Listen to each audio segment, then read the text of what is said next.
সুয়োরানীর বুঝি মরণকাল এলো। তার প্রাণ হাঁপিয়ে উঠেছে, কিছুই ভালো লাগছে না। বদ্যি বড়ি নিয়ে এলো, মধু দিয়ে মেরে বললে, খাও। সে ঠেলে ফেলে দিলে। রাজার কানে খবর গেল। রাজা তাড়াতাড়ি সভা ছেড়ে এলো। পাশে বসে জিজ্ঞেস করলে, তোমার কি হয়েছে, কি চাই? সে গুমড়ে উঠে বললে, তোমরা সবাই যাও, একবার আমার স্যাঙাতনিকে ডেকে দাও। স্যাঙাতনি এলো। রানী তার হাত ধরে বললে, সই বসো, কথা আছে।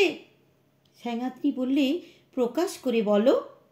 সুয়োরানী বললে, আমার 7 মহলা বাড়ির এক ধারে 3টে মহল ছিল দুয়োরানীর, তারপর হলো 2টো, তারপরে হলো 1টা, তারপরে রাজবাড়ি থেকে সে বের হয়ে গেল। তারপরে দুয়োরানীর কথা আমার মনেই রইল না। তারপরে একদিন দোলযাত্রা, নাট মন্দিরে যাচ্ছি ময়ূরপঙ্খী চড়ে। আগে লোক, পিছে লস্কর, ডাইনে বাজে বাঁশি, বাঁয়ে বাজে মৃদঙ্গ। এমন সময় পথের পাশে নদীর ধারে ঘাটের ওপরটিতে দেখি একখানি কুঁড়ে ঘর, চাঁপা গাছের ছায়ায়, বেড়াবে অপরাজিতার ফুল ফুটেছে।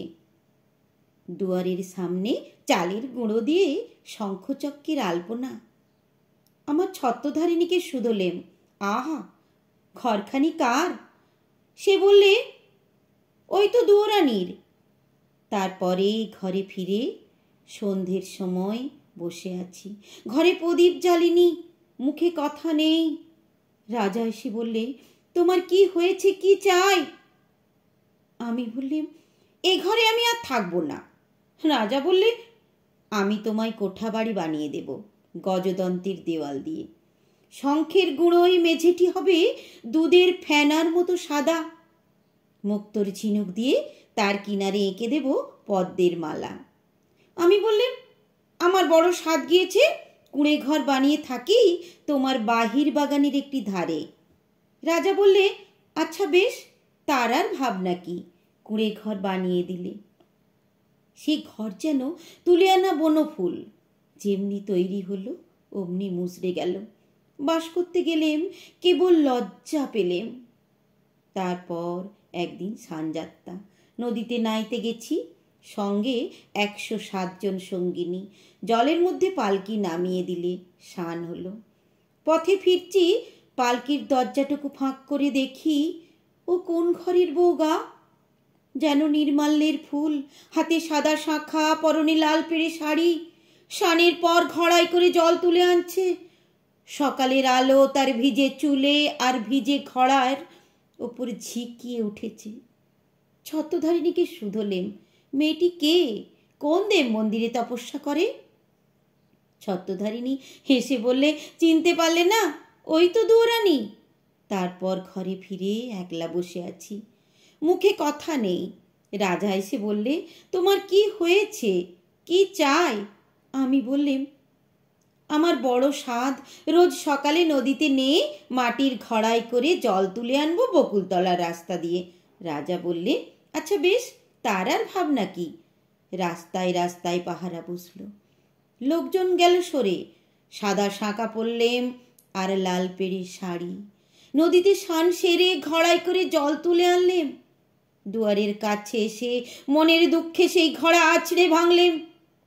যা ভেবেছিলেম তা হলো না, শুধু লজ্জা পেলেম। তারপর সেদিন রাসযাত্রা, মধুবনে জ্যোৎস্না রাতে তাঁবু পড়ল, সমস্ত রাত নাচ হলো, গান হলো। পরদিন সকালে হাতির ওপর হাওদা চলল। পর্দার আড়ালে ঘরে বসে আছি, ফিরছি। এমন সময় দেখি বনের পথ দিয়ে কে যেন চলেছে। তার নবীন বয়স, চূড়ায় তার বনফুলের মালা, হাতে তার ডালি, তাতে শালুক ফুল, তাতে বনের ফল, তাতে ক্ষেতের শাক। ছত্রধারিণীকে শুধলেম, কোন ভাগ্যবতীর ছেলে গা, পথ আলো করে চলেছে? ছত্রধারিণী বললেন, জানো না, ওই তো দুয়োরানীর ছেলে। ওর মার জন্য নিয়ে চলেছে শালুক ফুল, বনের ফল, ক্ষেতের শাক। তারপর ঘরে ফিরে একলা বসে আছি, মুখে কথা নেই, ঘরে প্রদীপ জ্বালিনি। রাজা এসে বললে, তোমার কি হয়েছে, কি চাই? আমি বললাম, আমার বড় স্বাদ, রোজ খাবো শালুক ফুল, বনের ফল, ক্ষেতের শাক। আমার ছেলে নিজের হাতে তুলে আনবে। রাজা বললে, আচ্ছা বেশ, তার আর ভাবনা কি। সোনার পালঙ্কে বসে আছি, ছেলে ডালি নিয়ে এলো। তার সর্বাঙ্গে ঘাম, তার মুখে রাগ, ডালি পড়ে রইল। লজ্জা পেলেম। তারপরে আমার যে কি হলো জানি, কে জানে। একলা বসে থাকি, মুখে কথা নেই। রাজা রোজ এসে আমাকে শোধায়, তোমার কি হয়েছে, কি চাই? সুরানী হয়েও কি চাই সে কথা লজ্জায় কাউকে বলতে পারি নে সই। তাই তোমাকে ডেকেছি সাঙ্গাতনি। আমার শেষ কথাটি বলি তোমার কানে। ওই দুয়োরানির দুঃখ আমি চাই। সাঙ্গাতনি গালে হাত দিয়ে বললে, কেন বলো তো? সুরানী বললে, ওর ওই বাঁশের বাঁশিতে সুর বাজল, কিন্তু আমার সোনার বাঁশি কেবল বয়ে বেড়ালেম, আগলে বেড়ালেম, বাজাতে পারলেম না।